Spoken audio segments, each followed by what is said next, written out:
자, 반갑습니다. 구원호입니다.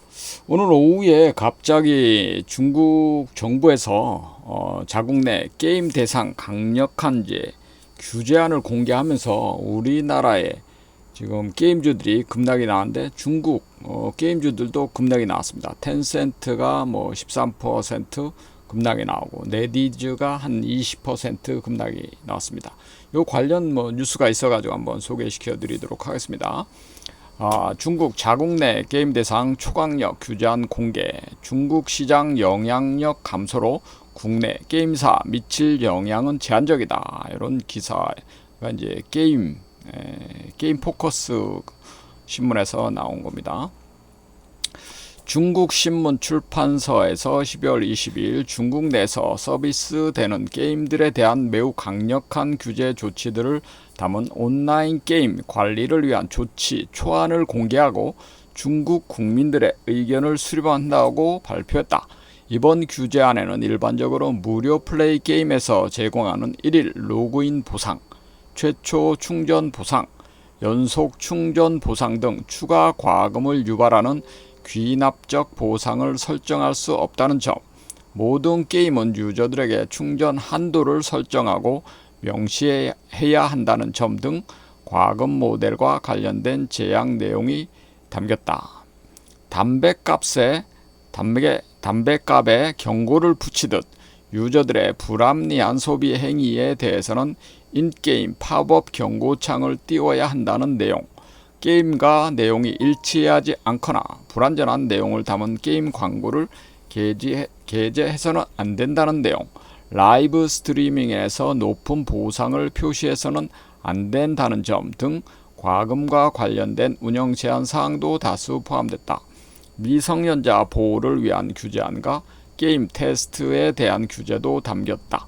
미성년자 보호를 위한 규제로는 미성년자에게 뽑기 과금 모델을 제공할 수 없다는 내용의 부모 또는 보호자가 미성년자의 온라인 게임 이용에 대해 지도 감독을 강화해야 한다는 내용, 학교, 동아리, 문화센터와 같은 미성년자를 대상으로 인터넷 접속 서비스를 제공하는 곳은 보호 소프트웨어를 설치하는 등 기술적 조치를 취해야 하며 인터넷 접속 서비스 제공업체는 미성년자를 출입시켜서는 안 된다는 내용 등이 발표됐다.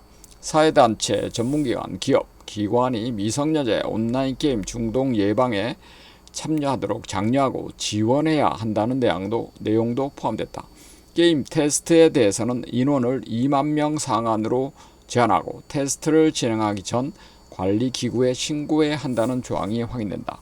그동안 중국 유저들이 싫어하는 콘텐츠로 중국에서 개발되는 게임에는 채택되는 일이 드물었던 원하지 않는 PK가 게임에 들어가선 안 된다는 세세한 내용까지 포함되어 게임 전반에 대한 광범위한 규제가 망라된 것으로 보인다.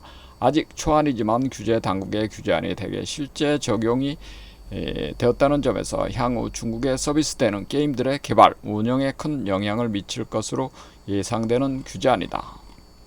이렇게 주식들이 급락이 나왔죠. 이 소식이 전해지자 중국에서 텐센트, 네디즈 등 게임사들의 주가가 큰 폭으로 하락했으며 던전앤파이터, 메이플스토리 등 중국을 공략해온 넥슨, 쿠키런 킹덤, 중국 서비스를 앞둔 데브 시스터즈 등을 포함해 국내 대부분의 게임주들이 폭락했다. 넥슨의 경우 매출 구조에서 중국 시장 비중이 2018년 52%로 절반 이상을 차지했지만 2022년 24%로 감소한 상태이다. 다만 앞으로 중국 시장 출시가 기대되는 게임도 많아 어느 정도 영향을 피할 수는 없을 것으로 보인다.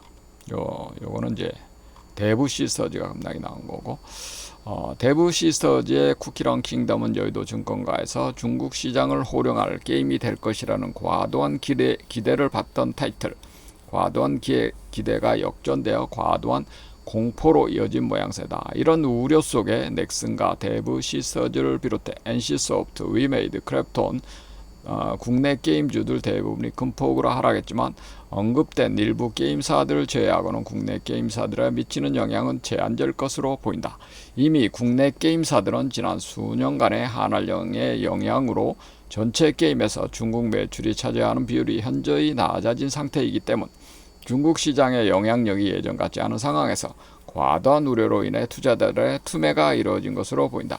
한편 이번 온라인 게임 관리를 위한 조치 초안에는 서비스 종료를 위해서는 2개월 전에 신고해야 하며 유저가 원하는 방법으로 환불해야 한다는 점, 랜덤 뽑기 서비스를 제공할 때 확률을 합리적으로 설정해야 하며 직접 구매 등 동일한 성능의 아이템이나 부가가치 서비스를 얻을 수 있는 별도 방법도 제공해야 한다는 점 등 국내 유저들에게도 환영받을 만한 내용도 확인된다. 국내 게임사가 중국에서 이런 규제를 적용받는다면 국내 유저들에게도 같은 서비스를 제공해 달라는 요구가 생겨날 것으로 예상이 된다. 이런 식으로 중국 규제안이 나왔지만 국내 게임사에는 영향이 제한적이니까 너무 공포심에 투매하지 마시고 오히려 저가 매수 기회로 활용하시는 게 좋을 것 같네요. 자, 이상 마치도록 하겠습니다. 감사합니다. 자, 내일부터 이제 크리스마스 연휴입니다. 메리 크리스마스.